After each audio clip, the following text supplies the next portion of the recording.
Okay, so the most recent inflation report just showed that over the last year, inflation rose by 8.3%. So no matter where you go or what you do, the price on average is significantly higher than what it was last year at this time. So should we save our money? Well, considering that most savings accounts are still only offering 2% interest and inflation is at 8%, you would still be losing 6% of the value of your money over a year. Well, how about investing it instead? While that's always a good idea if you do have a long-term horizon over say 15 or 20 years, year to date the S&P 500 has been getting beat down hard this year, and things may only get worse as the Federal Reserve continues to hike interest rates. So then, what exactly can we do with our money during these times? Truthfully, during a time of high inflation and rising interest rates, there really isn't a safe haven, which unfortunately means that all we can do is really just work that much harder. Well, harder or smarter. According to Fox News, as of July 2022, 3.2% of workers who retired 1 year earlier are now employed once again, which is higher than the pre-pandemic average. So in this video, whether you're currently retired and looking to make a little extra income to beat inflation, or perhaps you're not retired but you could still use a little bit extra income to keep up with the rising cost, in this video I'm going to go over a few different methods where, if implemented correctly, you should be able to earn at least another $500 every single month. Now, in a lot of these other videos that you may watch on YouTube, you'll see a lot of people say that you can fill out surveys or participate in some type of pyramid scheme. I'm not going to include either of these because, quite frankly, 99% of them are pretty much completely worthless, and these are also things that I currently use myself to make a little bit of extra money each month. So starting out, the first thing on this list is the simplest. Anytime you make a purchase, whether it's at the gas station or the grocery store, I always use a credit card that earns the most cash back. So every time I make a purchase, I'm earning anywhere between 2 to 5% cash back on the total cost of the transaction. So if I spend on average $1,000 every single month, if I'm earning 3% cash back on that amount, that's $30 back in my pocket every single month. And yes, I know I'm still spending the $1,000, but if I have to spend that amount anyways, it's nice to have the $30 back in my pocket, something I wouldn't get if I was using cash or a debit card in the transaction. In addition to that, I also do something called credit card churning.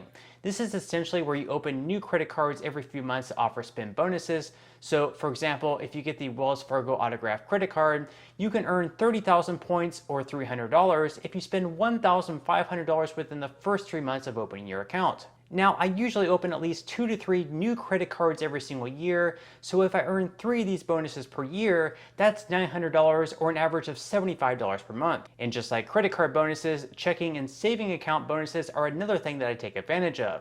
So right now, for example, Fifth Third Bank is giving new customers a $375 bonus if they open an account and make direct deposits totaling at least $500 within the first 90 days. And if you're currently retired or just received Social Security benefits, the deposit will also be triggered by your Social Security payment, so this is also something that you can do even if you don't receive a paycheck from work. So far this year, I've received 5 bonuses from 5 different banks from doing just this, and at an average of $300 per bonus, you can easily receive another $1,500 per year. So on average per month, that's an additional $125. So totaling everything up so far, from the cashback and spend bonuses using credit cards and the checking account bonuses, we're up to earning right around an extra $230 per month. Then on top of the bonuses you earn from opening credit cards and checking accounts, you can also use other sites like UPromise and MyPoints to get paid even more just for clicking the referral link. So for example, earlier this year, I opened a SoFi checking account, and just for doing that and receiving a $300 bonus from SoFi, on top of that, UPromise paid me an extra $175 just for clicking their link to sign up. So far this year, I've earned $1,157 from using UPromise to sign up for banks for free, sign up for DoorDash and complete one ride, and they even offer surveys, which some of them actually do pay pretty well, but honestly, most of them are just too much of a hassle. With a site like MyPoints and UPromise completing their offers, you can easily earn an extra $100 every single month. Okay, so now that I went over some of the easiest ones that don't require any work other than signing up, which only really takes a few seconds, I'm going to get into a few others which will require just a little bit of work. But remember, if you're only looking to earn an extra $500 every single month,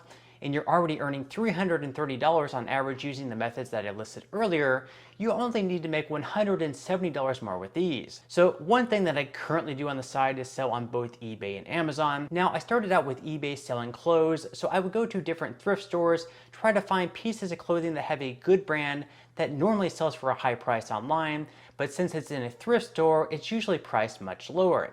So a lot of Goodwills also have something called the Goodwill bins, where essentially you can buy clothing by the pound, so you might be paying like $1 per pound of clothing or whatever your local Goodwill has them priced at. At these stores, you can buy shirts for under $1, which if you can then flip on eBay for 20 or 30 bucks, after shipping and fees, you're still making around $18 to $20. Now, obviously, there are a lot more items you can sell than just clothing on eBay or Amazon, and if you're interested, leave a comment below and I might make a future video on some different items that you can look into selling online.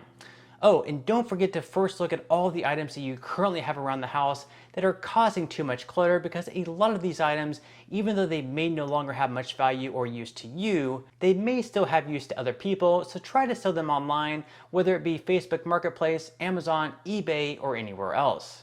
Now, other than selling online, if you have knowledge in a certain subject, you can look into becoming a tutor online at a site like tutor.com, tutorme.com, or StudyPool. You can also become a virtual assistant or put other skills to use either on a part or full-time basis on a site like Upwork. Furthermore, if you have a reliable vehicle, you could even begin driving for Uber, Lyft, or DoorDash, but during these times of higher gas prices, I would definitely make sure that you only accept the routes that pay a higher amount of money. So on DoorDash, for example, whenever you receive an order for food, you may want to make sure that you're going to be making at least $15 to $20 and also look into how long the route is going to be. If it's going to be a shorter route and you're going to be making $15 or $20, it might be worth it, but if you're only going to be making $3 or $4 and you have to drive a long route, it's probably not going to be worth it and you're probably better off declining that route. Also, if you're good with kids, you could sign up on care.com and make some extra money babysitting. If you're not good with kids, but you're good with pets, you can even get into pet sitting using a site like Rover. Now, between all of those things, I'm sure you can earn at least another $5.66 per day to hit your $500 per month goal.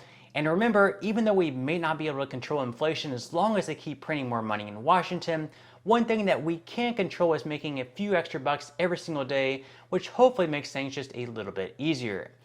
But on that note, I'm going to go ahead and wrap up this video. Before you click off, and yes, this is just another way to make a few extra bucks this month, don't forget to claim up to 12 free stocks and $5 worth of Bitcoin from my partner in Webull. And like I mentioned before, even though the stock market is currently in decline, what you can always do is once you receive the free stocks, it's just to simply sell them and then transfer that money right back to your bank account. So in total, you should be receiving a value of at least $50 or more. It's going to be at least $50.